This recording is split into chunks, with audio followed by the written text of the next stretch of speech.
यति नरसिंहानंद सरस्वती, गौर से शख्स को स्क्रीन पर देखिए। यति नरसिंहानंद सरस्वती, दोबारा इस शख्स को स्क्रीन पर देखिए। इसके गुनाहों की, इसके जराइम की फहरिस्त बहुत लंबी है। बल्कि हिंदुस्तान में जितने लोग नफरत फैला रहे हैं उन सबको एक तरफ रखा जाए और इसको अकेला तराजू के दूसरे पलड़ा में रखा जाए तो ये भारी पड़ जाएगा। ये शख्स लगातार हिंदुस्तान में नफरत फैलाता है, मुसलमानों के कत्ले आम की बात करता है, मुसलमानों की मजहबी शख्सियात के बारे में हमेशा इसने अनाप शनाप बकने का काम किया है, मुसलमानों के जज्बात को मजरूह किया है और अब यह शख्स खुद हिंदुओं के जज्बात को मजरूह कर रहा है। वो शख्सियात जो हिंदुओं के नज़दीक बहुत अहम है उसके बारे में भी गलीज हरकतें कर रहा है, गलीज अल्फाज बक रहा है और सुनकर दंग रह जाएंगे कि ये वज़ीर आज़म नरेंद्र मोदी के बारे में भी ऐसे अल्फाज कह रहा है कि अगर कोई और इसकी जगह होता या किसी मुसलमान ने इसकी जगह आधा भी कुछ कह दिया होता तो अब तक उस पर यूएपीए लग चुका होता, दहशतगर्दी का केस लग चुका होता, वो जेल में बंद होता और देश की मीडिया में सबसे बड़ी खबर चलती। लेकिन इसने मोदी के बारे में जो कुछ कहा है वो बेहद शर्मनाक है और मोदी से भी ज्यादा इसने पृथ्वीराज चौहान के बारे में कहा है।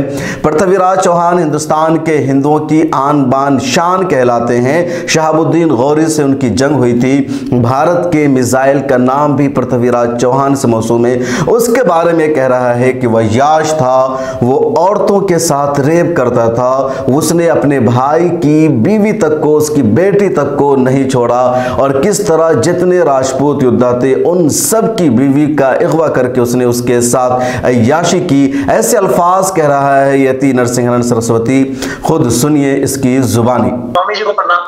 हर हर महादेव, हर हर महादेव, जय हो आपके।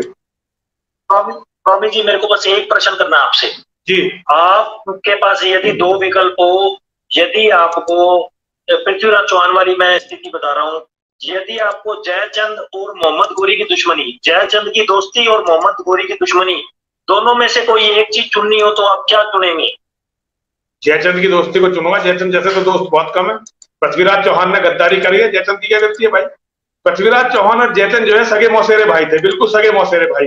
एक ही नाना के दोनों देवते थे, दोनों गुरु भाई थे, एक ही आश्रम में रह के पढ़े। जयचंद जो है हमेशा ही पृथ्वीराज चौहान का जनरल था। जब भी पृथ्वीराज चौहान कहीं लड़ने जाता था जयचंद को बुला लेता था, जयचंद पृथ्वीराज चौहान के साथ रहता था। एक दिन 65 साल के पृथ्वीराज चौहान जो है जयचंद के घर गए। उन्होंने 13 साल की उसकी बेटी थी संयोगिता, जयचंद की बेटी पृथ्वीराज चौहान ने देखी और वो इतनी बड़ी गद्दारी जयचंद के साथ पृथ्वीराज चौहान ने की कि उसने उसकी बेटी का अपहरण कर लिया और उसके बेटे का, उसका बेटा नहीं था जयचंद का, मुंह बोला बेटा था लाखन, उसे बुला के धोखे से मार दिया। अब एक अपने भाई की, छोटे भाई की बेटी का अपहरण कर लोगे और उसके बेटे को मार दोगे, फिर क्या उम्मीद करते हो तुम? और जयचंद ने कहीं भी गौरी की सहायता नहीं करी एक भी जगह, लेकिन लड़ाई से चला गया जयचंद, लड़ाई को छोड़कर चला गया। जयचंद पृथ्वीराज चौहान के साथ नहीं लड़ा। जयचंद जैसे दोस्त दुर्लभ होते हैं भाई।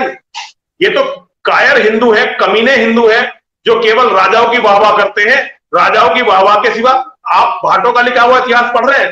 भाट जो पैसे देकर अपने राजा के लिए लिखते थे, जब असली इतिहास पढ़ेंगे ना तो पृथ्वीराज चौहान, अब मैं कुछ कहूंगा तो लोग बकवास करने लगेंगे, सारी गलती पृथ्वीराज चौहान की थी, सारी की सारी गलती।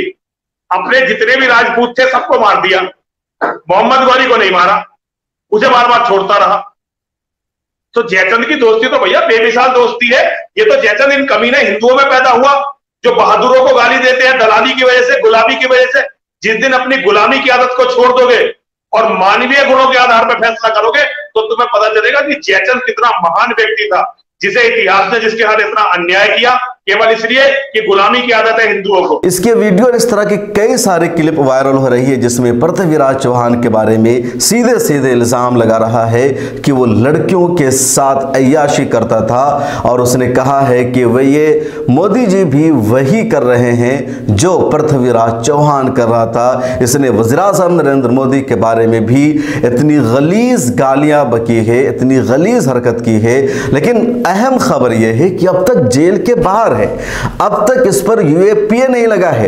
यति नरसिंहानंद सरस्वती के खिलाफ हेट स्पीच के, कम्युनल वायलेंस के, नफरत फैलाने के, जेनोसाइड जैसे मामलों पर लोगों को उकसाने के दसियों केसेस दर्ज हैं, लेकिन इस पर NSA अब तक नहीं लगा है, UAPA नहीं लगा है। और यही वजह है कि जब भी जेल जाता है 1 महीने में 2 महीने में बाहर आ जाता है और फिर ये नफरत और ज्यादा भड़काने लगता है। इससे पहले इसने महिलाओं के ताल्लुक से भी ऐसे ही गालियां दी थी और कहा था कि जितनी महिलाएं बीजेपी में हैं वो सब बीजेपी नेताओं की रखेल है। अगर किसी और ने इस तरह का बयान दिया होता तो हंगामा बरपा हो जाता, लेकिन इसके खिलाफ कोई बड़ा एक्शन नहीं हुआ। मुसलमानों के ताल्लुक से तो हमेशा जहर उगलना इसकी पहचान ही है। हुज़ूर पाक सल्लल्लाहु अलैहि वसल्लम की शान में भी ये हमेशा गुस्ताखी करता रहता है, लेकिन इसको जेल नहीं भेजा जाता है। और यही सबसे बड़ा अहम सवाल है कि आखिर ये शख्स बीजेपी के लिए इतना अहम क्यों है? मौजूदा सरकार में इसकी इंपोर्टेंस क्या है?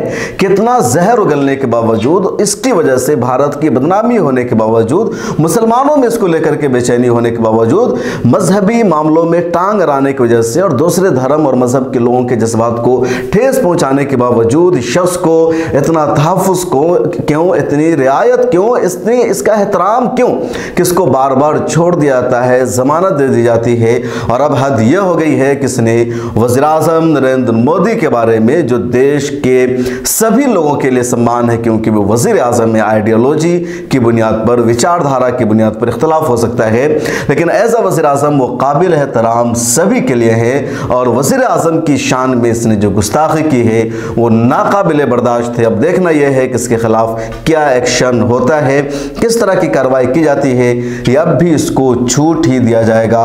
और इसको छोड़ने में, इसको आज़ादी देने में हुकूमत का फ़ायदा क्या है? अगर आपको इसकी कोई वजह समझ में आती है तो कमेंट सेक्शन में ज़रूर लिखिएगा।